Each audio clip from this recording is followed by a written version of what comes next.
On the 26th of February 1959, a search party climbed the eastern shoulder of a mountain in the northern Urals, a place the local Mansi people called Kholat Syakhl, Dead Mountain. Near the top, half sunk in hard grey snow, they found a tent. It was the tent they had been looking for. 9 young men and women had pitched it here almost a month before and then vanished. Now the searchers stood over it in the wind, and they saw something that none of them could explain. The tent had been cut open, not from the outside, from the inside. Someone had taken a knife to the canvas and slashed their way out into the night. And everything was still in there: boots, coats, food, a camera, everything 9 people would need to survive a Siberian winter, left behind. Leading away from the tent down the slope toward a distant line of trees were footprints, calm, evenly spaced. The prints of people walking at a steady pace, some of them barefoot, some in only socks. 9 experienced winter trekkers had cut their way out of their only shelter and walked half-dressed into temperatures that could kill a person in hours. To this day, no one can say for certain what they were running from. They were not careless people. That is the first thing to understand. In the winter of 1959, the Soviet Union was a country trying to believe in its own future. Stalin had been dead 6 years. There was a sense, fragile but real, that the worst was behind, and that the young might inherit something better.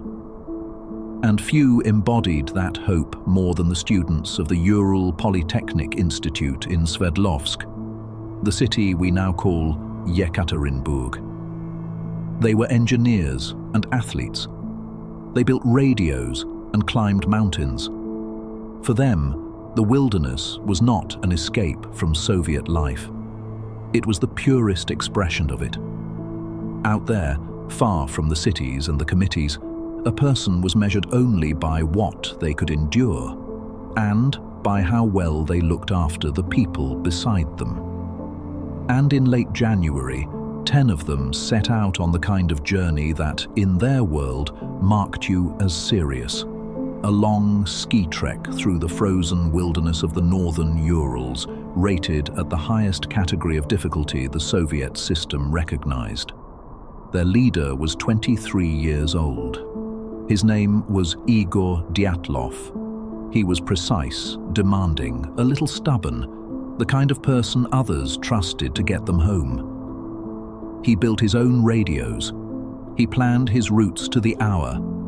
Around him were friends he had hiked with for years. Zinaida Kolmogorova, 22, warm and strong, the heart of the group.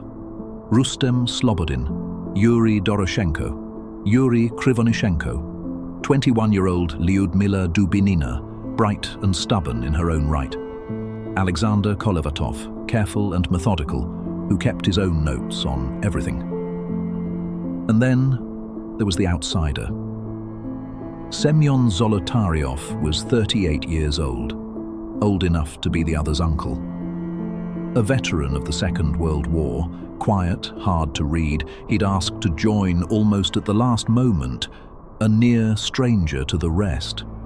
And Nikolai Thibault Brignol, 23, who carried a French surname down from his ancestors, a thread of older European history woven into a Soviet life. 10 of them set out. And on the 28th of January, one of them turned back. His name was Yuri Yudin, and his joints had begun to fail him in the cold. He was in too much pain to go on. So he said goodbye to his friends on the trail, embraced them, and watched them ski north without him. He would spend the rest of his life as the 10th member of an expedition of 9. The one who lived. The one who was never able to stop asking why. To understand what happened on that mountain, you first have to understand the mountain and the world that sent 9 people up it. The northern Urals are not the dramatic peaks of postcards. They are low, rounded, ancient hills scraped bare by wind, separating European Russia from the vast emptiness of Siberia. In summer, they are bleak. In winter, they are something else entirely. A place of total darkness, screaming wind, and temperatures that could fall toward -40. This was the homeland of the Mansi, an indigenous people who had hunted and herded reindeer here for centuries, and who knew the land in ways no visitor could. They read the snow the way a sailor reads the sea. They knew which slopes held the wind, and which would hold a person who lay down on them. It was the Mansi who had given Kholat Syakhl its name. In the retellings that followed, that name would be translated again and again as Dead Mountain, though the truth is plainer. It most likely meant only that nothing grew there. A bare place. A dead place in the sense that the land itself was barren. The group's goal lay beyond it, a peak called Otorten, some 10 kilometers to the north. The plan was simple enough for people of their skill. Cross the high ground, reach Otorten, turn for home. Dyatlov expected to send a telegram from the far end of the route around the 12th of February. When that telegram came, families would know all was well. In the Soviet Union of 1959, this kind of expedition was more than a holiday. It was a rite of passage, a proof of character, almost a civic virtue. The state encouraged it. Young people were meant to be hardened by the wild, to test themselves against it and come back stronger. There was paperwork, there were route plans filed with sporting clubs, there were rules. A successful trip like this one would earn the group the highest tourism grade in the country. They had every reason to get it right, and every reason to be careful. These were not adventurers wandering blind. They were a trained, equipped, organized team doing something difficult but well within their abilities in a system designed to keep them safe. They had ropes and stoves and spare clothing. They had done harder things in colder places and come home laughing. That is what makes the next part so hard to accept. Because everything that could go right for them did. Right up until the 1st of February. And then, on a single night, on a single slope, something went so completely wrong that we are still arguing about it more than 60 years later. We know a great deal about their final days, and we know it from the dead themselves. They carried diaries, they carried cameras, and when the film was developed and the journals read, they gave back an ordinary, cheerful record of a hard trip going well. Photographs of young people laughing in the snow, notes about the weather, the cold, the small jokes of a group that liked each other. They even wrote a mock newspaper one evening, teasing each other about romance and frostbite and the meaning of love. There is nothing in those pages that reads like fear. There is nothing that reads like an ending. By the end of January, they had left the last village behind, following frozen rivers and an old Mansi trail deeper into the empty country. On the 31st of January, they approached the high pass. The weather turned against them, and they pulled back to the tree line for the night. There they cached some food and spare gear, a store they called a labaz, to collect on the way back. A sensible move that lightened their loads for the climb ahead. And then, on the 1st of February, they made the decision that the mountain would not forgive. Late in the day, climbing in worsening weather, they pitched their tent high on the open slope of Kholat Syakhl. Not in the trees, not in the shelter of the valley, where a forest waited little more than a kilometer below. Out in the open, on the exposed flank of the hill, in the teeth of the wind. We do not know exactly why. Perhaps the weather closed in and they chose not to lose the height they had won. Perhaps Dyatlov wanted them positioned for an early start at Otorten. Perhaps it was simply a judgment call, the kind experienced people make every day that on almost any other night would have meant nothing at all. The last photograph from the camera shows them digging the tent into the slope, shoveling out a flat shelf in the snow, the light already failing. To level the ground, they cut into the hillside. They carved a flat platform out of the packed snow, and above that platform they left a steep wall of snow that the wind had been building for hours. None of them could have known it, but in making their camp safe and level, they had quietly set a trap above their own heads. They ate. They changed for sleep. They hung their wet boots and outer clothes to dry, and they lay down in a tent on a dark mountain, 9 friends in a row, with the storm pressing on the canvas. That is where the record ends. Everything after it, we have had to reconstruct from the evidence they left in the snow. Back in Sverdlovsk, the date of the expected telegram came and went. The 12th of February passed in silence. At first, there was no alarm. Delays were common and Dyatlov was capable. But as the days stretched on, unease hardened into fear. Relatives began to press the institute, and the institute began to press the authorities. Around the 20th of February, the first search parties set out. Students and teachers who knew the group, then soldiers, then local Mansi guides, then aircraft sweeping the white country from above. It took them 6 days to find the tent. When they did, the wind had half buried it, and the scene made no sense. The slashes in the canvas, the abandoned boots, and those footprints leading down and away toward the trees made by people who had walked, not run. 8 or 9 sets of them, side by side, already softening under the drift. The searchers followed them down the slope. And about 1.5 miles below the tent, at the edge of the forest, beneath a single old cedar tree, they found the first of their friends. 2 bodies lay near the cedar, Yuri Doroshenko and Yuri Krivonishenko. They were dressed in almost nothing, underwear, a single layer against 40 below. Beside them were the remains of a small fire, and the cedar above them had been damaged. Branches were broken off high up the trunk, far above where a person could reach from the ground.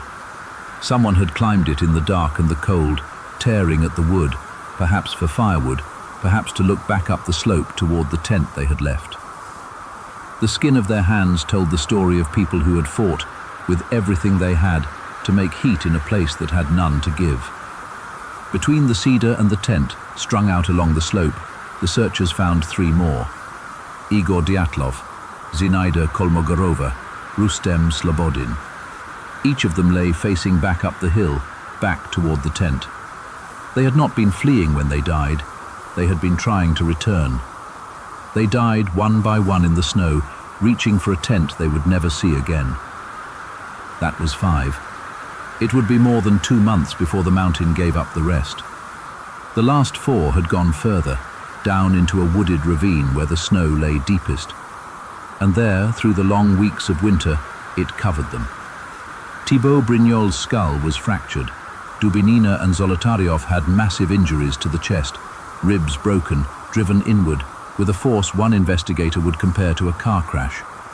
And yet the skin over those injuries was, in places, barely marked. Whatever had crushed them had done so without cutting them open. Here, more than anywhere, we have to be careful, because here is where the story has always slipped from fact into legend. The bodies had lain for months in meltwater at the bottom of the ravine, and water and time had simply taken what they take. Not violence, decay. But to the people standing over them in 1959, none of it made sense. And so the questions began. The Soviet investigation, led by a prosecutor named Lev Ivanov, ran for months.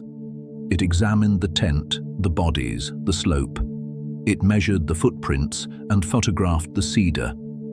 It tested the clothing and found on some of it faint traces of radioactivity, a detail that has fueled suspicion ever since and which has a number of mundane possible explanations, none of them ever fully confirmed. And it found again and again the same impossible shape to the story. People who had fled their only shelter without their boots. People who had died of cold within sight of a fire they had managed to light. People crushed by a force that left almost no mark. In the end, the inquiry closed with a sentence that explained nothing and haunted everything. The hikers, it concluded, had died as a result of a, quote, compelling natural force that they had been unable to overcome. Then the files were restricted and the case was officially over. In a country built on official silence, that silence was its own kind of statement. People noticed what was not being said. The sealed records, the closed pass, the vague language.